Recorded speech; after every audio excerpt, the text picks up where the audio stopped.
اعوذ باللہ من الشیطان الرجیم بسم اللہ الرحمن الرحیم واتقوا الذی، اور ڈرو اس ذات سے، اس اللہ سے، امدکم جس نے تم کو مدد پہنچائی ہے، جس نے تمہاری مدد کی ہے، بما ان چیزوں کے ساتھ، تعلمون جن کو تم جانتے ہو۔ امدکم اس نے مدد کی ہے تمہاری، بانعام جانوروں کے ساتھ، وبنین اور بیٹوں کے ساتھ، یعنی تمہیں جانور دیے ہیں اور بیٹے دیے ہیں، وجنات وعیون اور باغات کے ساتھ اور چشموں کے ساتھ۔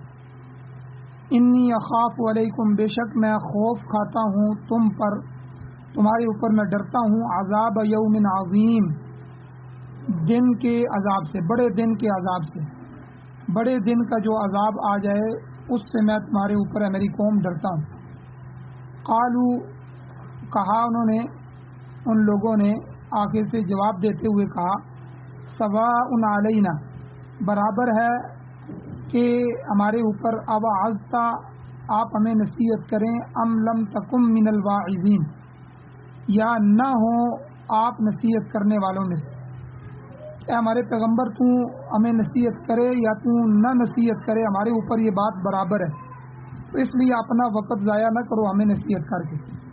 ان ھذا نہیں ہے یہ، الا خلق الاولین مگر پہلے لوگوں کی عادت، وما نحن بمعذبین اور نہیں ہے ہم ایسے کہ ہمیں سزا دی جائے، یعنی ہم سزا بھی نہیں دیے جائیں گے۔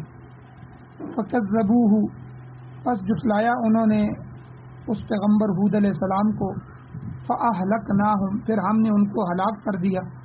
ان فی ذلک لآیہ، بے شک اس میں بھی البتہ نشانی ہے، وما کان اکثرہم مؤمنین اور نہیں ہے اکثر ان میں سے ایمان لانے والے، وان ربک لہو العزیز الرحیم اور بے شک تیرا رب البتہ وہ غالب ہے اور نہایت مہربان ہے۔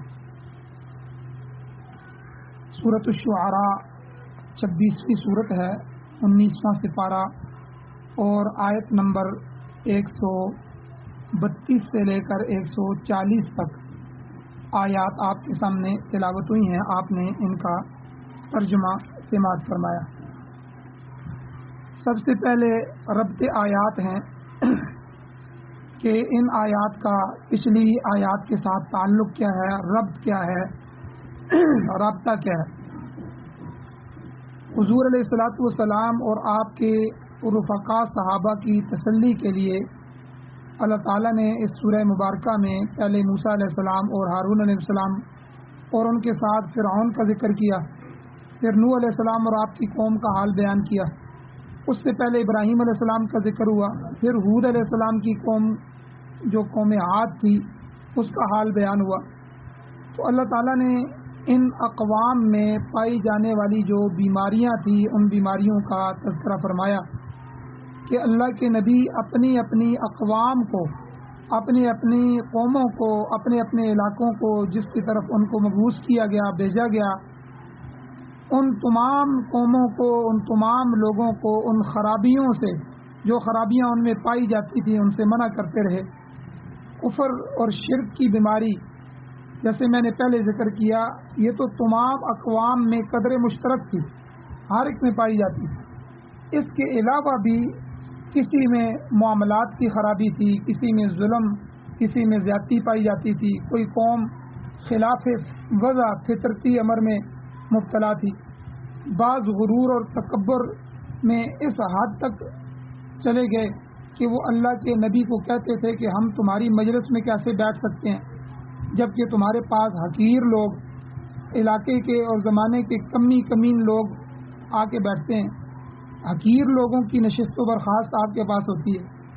تو گزشتہ درس میں بھی حضرت ہود علیہ السلام کی قوم کے متعلق بیان ہو چکا ہے کہ ایک تو ان میں اسراف بکثرت سے تھا، فضول خرچی، وہ بڑی بڑی عمارتیں، بڑے بڑے گنبد اور مینار اور مرنے کے بعد بڑے بڑے احرام اور مقبرے بناتے تھے جن کا کوئی فائدہ نہیں تھا۔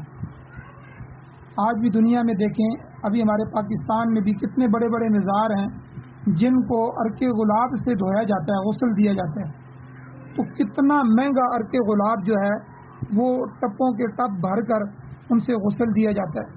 اب اوپر سے قبر کو غسل دینے سے جتنے پیسے ضائع ہوتے ہیں تو یہ نمود و نمائش کے لیے، یہ فضول خرچی ہے، اس سے قبر والے کو کیا فائدہ ہے؟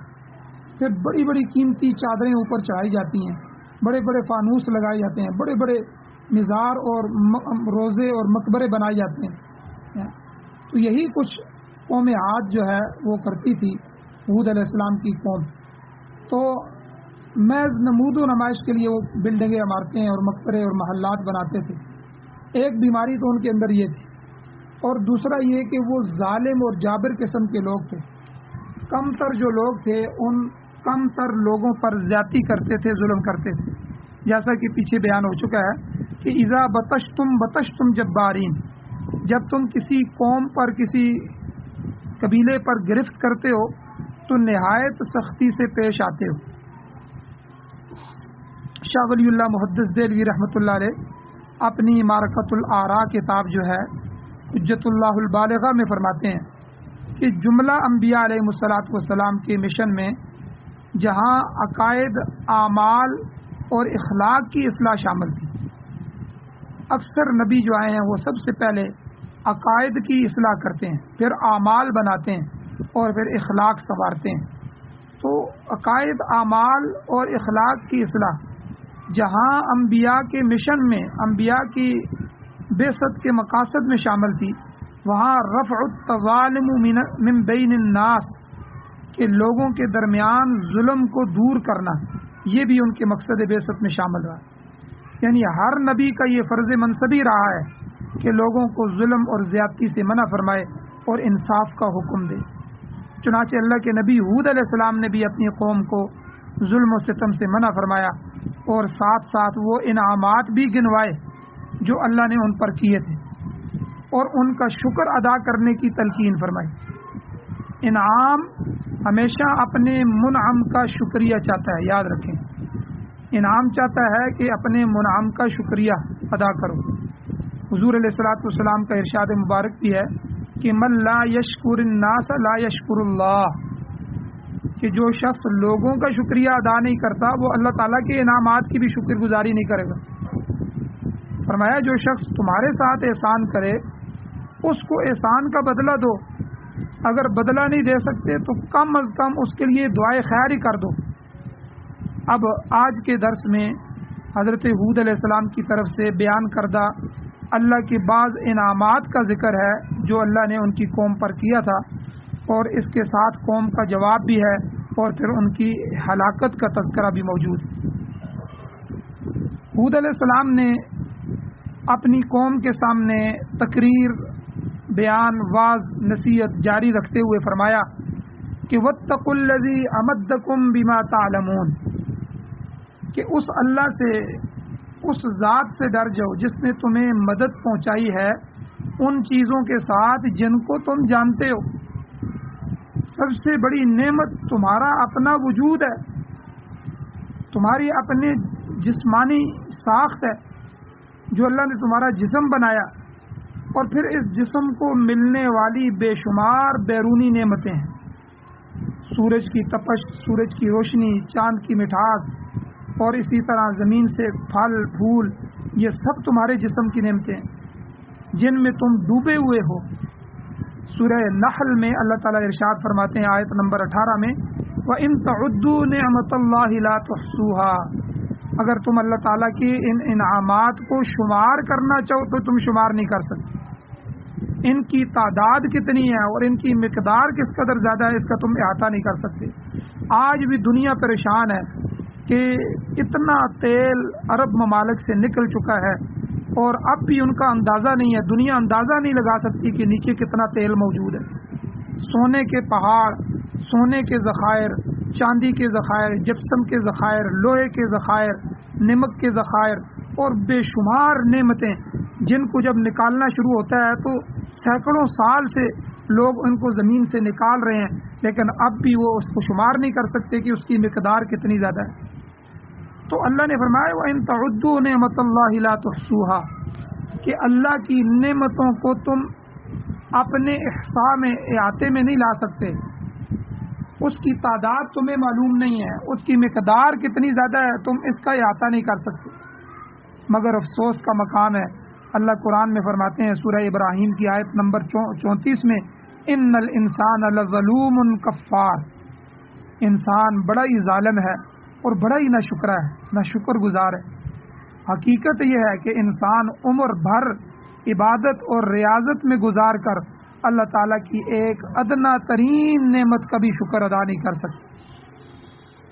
اگر انسان ساری زندگی، جتنی بھی اس کی زندگی ہے 60 70 80 90 100 سال، وہ اللہ کے لیے سجدے میں بھی پڑا رہے تو ایک چھوٹی سی نعمت جو اللہ نے اس کو دی ہے، آنکھ کی نعمت دیکھ لیں، کان کی نعمت، زبان کی، بولنے کی جو اللہ نے اس کو نعمت دے دی ہے، چلنے کے لیے پاؤں دے دیے ہیں، پکڑنے کے لیے ہاتھ دے دیے، اللہ نے اس کو حصے عطا فرمائی ہیں، چکھنے کی حص، ٹھیک ہے، ذائقہ چکھ رہا ہے، تو یہ کتنی نعمتیں ہیں، ایک نعمت کا بھی شکریہ ادا نہیں کر سکتے، چاہے جائے کہ تمام نعمتوں کا احاطہ کر سکے۔ مگر یہ اللہ تعالیٰ کا بہت بڑا احسان ہے کہ وہ انسان کی طرف سے تھوڑے سے شکریہ کے ساتھ بھی راضی ہو جاتا ہے۔ بہرحال اللہ تعالیٰ نے فرمایا کہ اللہ تعالیٰ نے تمہارے لیے بے شمار نعمتیں پھیلا دی ہیں جو روزمرہ تمہارے مشاہدے میں آتی ہیں، تم ان کو استعمال کرتے ہو، تم دیکھتے ہو، تم انہیں اچھی طرح جانتے ہو۔ واتقوا الذی یمدکم بما تعلمون، اس اللہ سے ڈر جو، اس ذات سے ڈر جو جس نے تمہیں مدد پہنچائی ہے ان نعمتوں کے ساتھ، ان چیزوں کے ساتھ تم جن کا تمہیں علم ہے۔ وہ کون سے ہیں؟ آگے اللہ تعالیٰ نے بعض نعمتوں کا نام لے کر بھی ذکر فرمایا امدکم بانعام و بنین، اس نے تمہاری مدد کی مویشیوں سے اور بیٹوں سے۔ مویشی جانور جو ہیں وہ انسانی زندگی کے لوازمات میں داخل ہیں۔ سورہ زمر میں اللہ تعالیٰ فرماتے ہیں آیت نمبر 60 میں، وَأَنزَلَ لَكُم مِّنَ الْأَنْعَامِ ثَمَانِيَةَ أَزْوَاجٍ، کہ اللہ تعالیٰ نے تمہاری خدمت کے لیے مویشیوں کے 8 جوڑے پیدا کیے ہیں۔ یہ وہی 8 جوڑے ہیں جو انسان کے ساتھ مانوس ہیں اور انسان کے پالتو جانور ہیں، جن کے متعلق اللہ تعالیٰ نے سورہ مائدہ کی ابتدا میں فرما دیا احلت لکم بہیمۃ الانعام، آیت نمبر 1 میں شروع میں فرمایا کہ لوگوں تمہارے لیے چوپائے مویشی جو ہیں وہ اللہ نے حلال کر دیے۔ ان کی تفصیل آگے سورہ انعام میں آ رہی ہے۔ سورہ انعام میں پیچھے گزر چکی ہے کہ ان سے مراد کون سے ہیں؟ اونٹ کا جوڑا، گائے کا جوڑا، بھیڑ کا جوڑا اور بکری، ان چاروں کے نر اور مادہ، اونٹ اونٹنی اور گائے بیل، بھیڑ دمبا اور اسی طرح بکرا بکری۔ لوگ کیا کرتے ہیں؟ ان کا دودھ استعمال کر رہے ہیں، ان سے گھی نکال رہے ہیں، ان کا گھر کا گھی استعمال کرتے ہیں، ان کی بالوں سے چیزیں بنا رہے ہیں اور ان کی کھال استعمال کرتے ہیں، ان سے سواری کا کام لیتے ہیں، بار برداری کا کام لیتے ہیں اور شریعت کے بنائے ہوئے قانون کے مطابق انہیں ذبح کرتے ہیں، پھر ان کا گوشت بھی کھاتے ہیں۔ تو یہ جانور انسان کے خادم ہیں۔ انسانی خدمت اللہ تعالیٰ نے ان کی فطرت میں رکھ دی ہے۔ اب دیکھیں اونٹ جیسا طاقتور جانور جب بگڑ جاتا ہے تو ہلاک کیے بغیر نہیں چھوڑتا، مگر عام طور پر اس کی فطرت یہ ہے کہ ایک 3 سال کا بچہ بھی 100 اونٹوں کی قطار ہو، اس کی مہار پکڑ کر، اس کی رسی پکڑ کر جدھر مرضی چاہے اس کو لے جا سکتا ہے۔ اونٹ اس قدر فرما بردار ہے، اس لیے اس پر سواری کے وقت اللہ نے یوں کہنے کا حکم دیا سبحان الذی سخر لنا ھذا وما كنا له مقرنین۔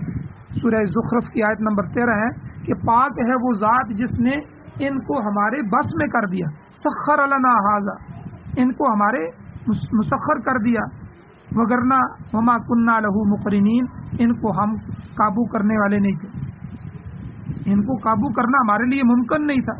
اونٹ کو کون قابو کرے اگر بگڑ جائے؟ حقیقت یہ ہے کہ انسان ان جانوروں کے ایک بال کا بھی شکریہ ادا نہیں کر سکتا۔ ایک بال بنانے کے لیے بھی اللہ کی قدرت کا پورا کارخانہ حرکت میں آتا ہے، ورنہ کون ہے جو ایک بال بھی بنا کر دکھائے؟ یہ تو اللہ ارحم الراحمین ہے کہ اس کا معمولی سا شکریہ بھی ادا کر دیا جائے تو وہ خوش ہو جاتے ہیں۔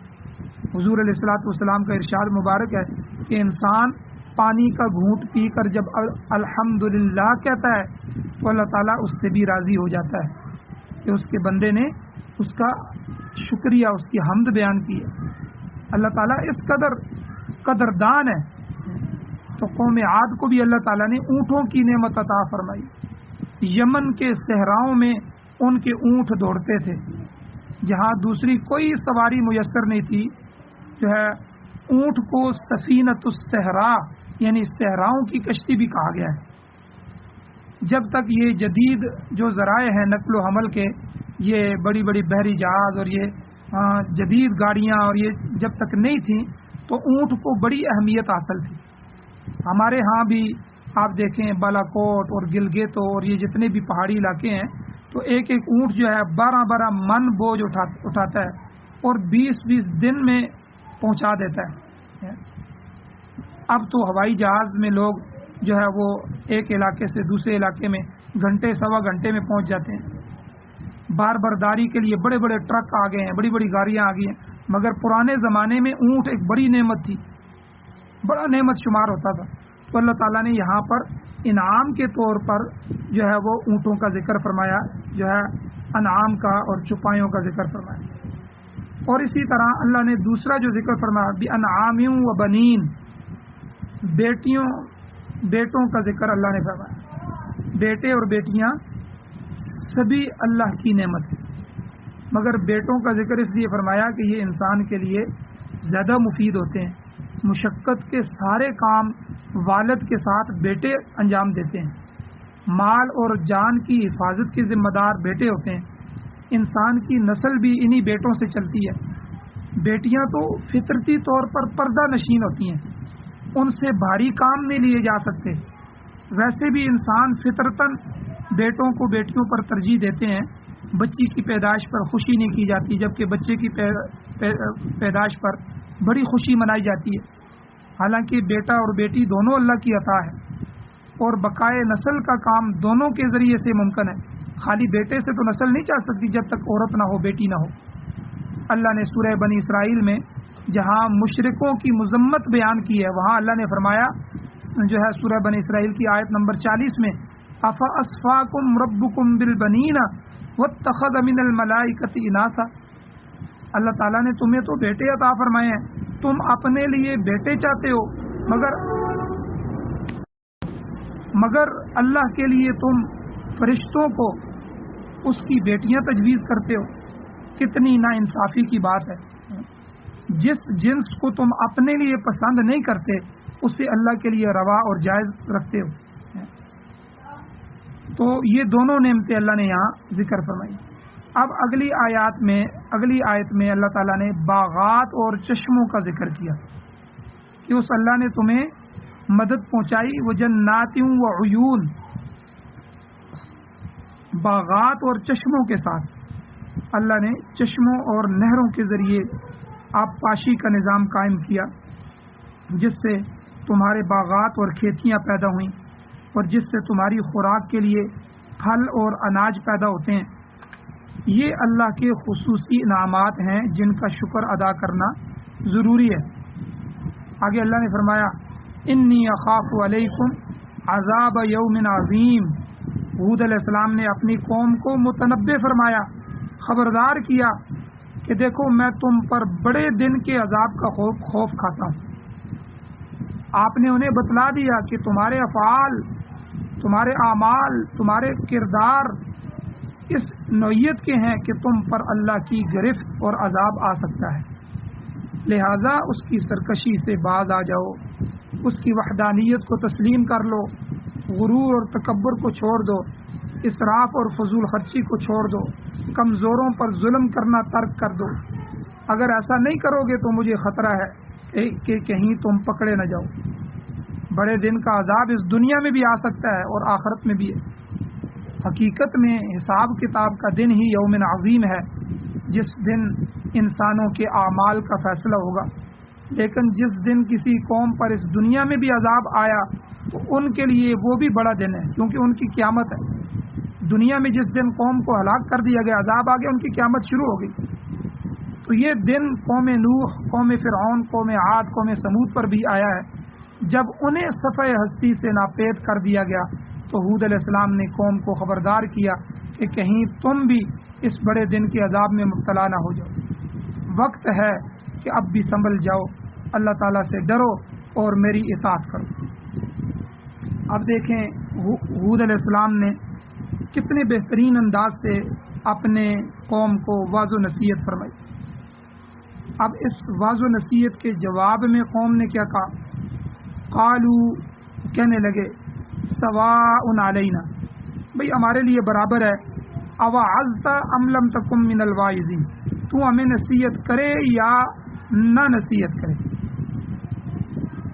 مطلب یہ ہے کہ اے ہود، اے پیغمبر، تو جو مرضی کہتا رہے، تمہارے واضح و نصیحت کا ہم پر کچھ اثر نہیں پڑتا، ہم تمہاری بات ماننے کے لیے ہرگز تیار نہیں. پہلے بھی کہتے رہے ہیں، آج بھی کہہ رہے ہیں، آئندہ بھی کہتے رہیں گے کہ تم ہمارے اوپر اپنا وقت ضائع نہ کرو. سورہ ہود میں یہ الفاظ بھی موجود ہیں، آیت نمبر 53 میں، کہ قوم نے کہا، قالو یا ہود، اے ہود، ما جئتنا ببینۃ، تو ہمارے پاس کوئی واضح چیز لے کر نہیں آیا، لہذا ہمیں تمہاری باتوں پر یقین نہیں آتا، بلکہ ہم تو تمہارے متعلق یہ سمجھتے ہیں، ان نقول الا تراک بعض آلہتنا بسوء، آیت نمبر 54 ہے کہ تم پر ہمارے معبودوں کی مار پڑ گئی ہے، تمہارا دماغ چل گیا ہے، نعوذ باللہ، تم ایسی بہکی بہکی باتیں کرتے ہو، یہ ہمارے معبودوں کو برا بھلا کہنے کی وجہ سے ان کا اثر تمہارے اوپر ہو گیا. مگر افسوس کہ قوم کا یہ کردار محض غرور، تکبر اور جہالت کی بنا پر تھا. اور یہاں یہ سمجھ لیں کہ واعظ کا معنی ہے نصیحت کرنا، اور یہ چیز انبیاء علیہ السلام کے مشن میں داخل ہوتی ہے. امام شاہ ولی اللہ محدث دہلوی رحمۃ اللہ علیہ اپنی کتاب الخیر الکثیر میں اس کام کو قہر المدارک الظلمانیہ بانوار المعارف القدسانیہ اس سے تعبیر فرماتے ہیں، یعنی لطیف چیزوں کے ذریعے انسانی ذہنوں کو اس طور پر متاثر کرنا کہ وہ صحیح چیزوں کو تسلیم کر کے ظلم و ستم سے اور فتنے فساد سے باز آ جائیں.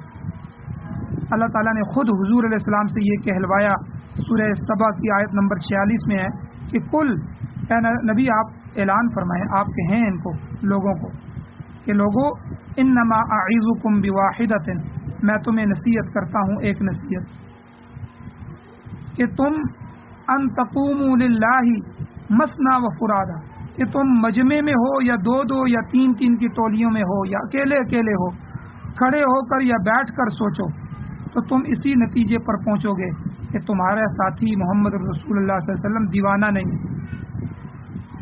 ان تقوموا، کہ تم کہو گے، للہ، اللہ کے لیے، مثنا، تم دو دو تین تین ہو جاؤ، فرادا، یا اکیلے اکیلے ہو جاؤ، ثم تتفکروا، پھر تم فکر کرو، غور و فکر کرو، کہ ما بصاحبکم من جنہ، تمہارا ساتھی جو ہے وہ مجنون نہیں ہے، محمد صلی اللہ علیہ وسلم دیوانے نہیں ہیں. تم تھوڑا سا غور و فکر بھی کرو گے تو تمہیں احساس ہو جائے گا کہ میں تمہاری خیر خواہی کی بات کر رہا ہوں، میں تمہاری خیر خواہی کے لیے بھیجا گیا ہوں، لہذا میرا اتباع کرو اور ہمیشہ کی ذلت سے بچ جاؤ. الغرض حضرت ہود علیہ السلام کے تمام تر واض و نصیحت کے جواب میں قوم کہنے لگی، ان ھذا الا خلق الاولین، یہ تو پہلے لوگوں کی عادت ہے جو تم پیش کر رہے ہو. خلق یا اخلاق عادت کو کہتے ہیں، چاہے وہ اچھی عادت ہو یا بری عادت ہو، اس کو خلق کہتے ہیں.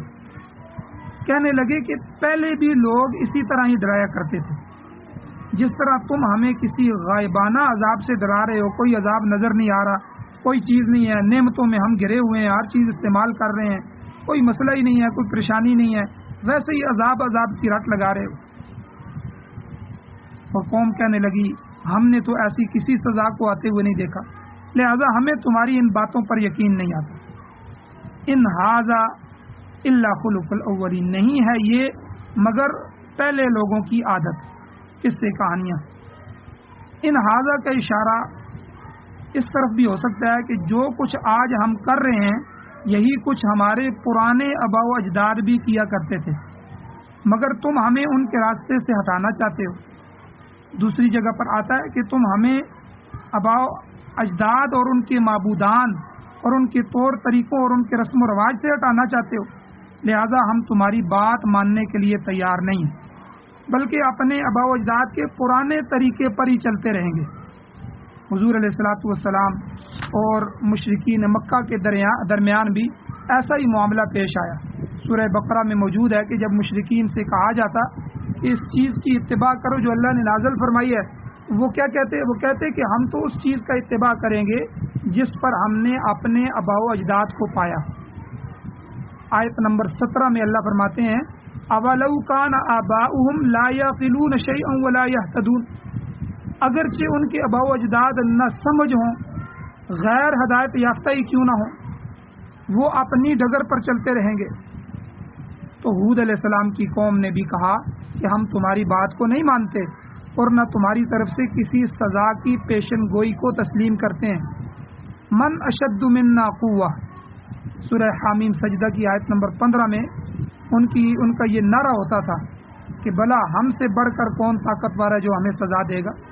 من اشد منا قوہ، ہم سے کون بڑا ہے؟ وما نحن بمعذبین، کہ نہیں ہے ہم کہ ہمیں سزا دی جائے۔ مگر اللہ تعالیٰ نے فرمایا کہ جس اللہ نے ان کو پیدا کیا ہے وہ بڑی طاقت کا مالک ہے، وہ چاہے تو معمولی سی چیز کے ساتھ بھی انہیں ہلاک کر دے۔ ان اللہ الذی خلقہم هو اشد منہم قوہ، سورہ حامیم سجدہ کی آیت نمبر 15 میں یہ اللہ فرماتے ہیں کہ بے شک اللہ ہی وہ ذات ہے خلقہم جس نے ان کو پیدا کیا، ہوا وہ اللہ اشد منہم قوہ، ان سے زیادہ سخت ہے قوت اور طاقت۔ اور پھر ایسا ہی ہوا، ارشاد ہوتا ہے اللہ فرماتے ہیں فَكَذَّبُوهُ، قوم عاد نے اپنے رسول ہود علیہ السلام کو صریحاً جھٹلایا، سب کے سامنے واضح جھٹلا دیا، جس کا نتیجہ بالآخر یہی نکلا فَأَهْلَكْنَاهُمْ، ہم نے اس پوری قوم کو ہلاک کر دیا۔ اور ہلاک بھی ہوا جیسی جو ہے نا، ہلاک بھی کس سے؟ ہوا جیسی غیر محسوس چیز سے۔ ہوا محسوس بھی نہیں ہوتی، نظر بھی نہیں آتی، تو ایسی غیر محسوس چیز سے اللہ نے ہلاک کر دیا۔ تو یہ بڑے طاقتور لوگ تھے مگر اللہ تعالیٰ کی طرف سے بھیجی ہوئی ہوا کا مقابلہ نہیں کر سکتے۔ اللہ نے فرمایا سورہ الحاقہ میں آیت نمبر 7 میں سخرها علیہم 7 لیال و 8 ایام، کہ ان پر 7 راتیں اور 8 دن تک مسلسل وہ ہوا چلتی رہی، اور اس ہوا نے بڑے بڑے کڑیل جوانوں کو اٹھا کر زمین پر پٹخ دیا، اور وہ ریگستان میں اور میدانوں میں اس طرح پڑے تھے جس طرح اللہ کہتے ہیں کھجور کے بڑے بڑے خوشے، بڑے بڑے تنے اکھاڑ کر پھینک دیے گئے ہوں۔ اللہ تعالیٰ نے فرمایا سورہ الحاقہ آیت نمبر 8 میں فَهَلْ تَرَى لَهُم مِّن بَاقِيَةٍ، اے مخاطب تم ان میں سے کسی فرد واحد کو بھی زندہ نہیں دیکھتے؟ یعنی اللہ نے سب کو ہلاک کر دیا۔ زندہ بچ جانے والوں میں کون تھے؟ نجینا ہودا والذین آمنوا معہ، سورہ ہود کی آیت نمبر 58 میں کہ صرف ہود علیہ السلام اور ان کے ایماندار ساتھی تھے تو ان کو اللہ نے بچا لیا اس عذاب سے، باقی سب ختم ہو گئے۔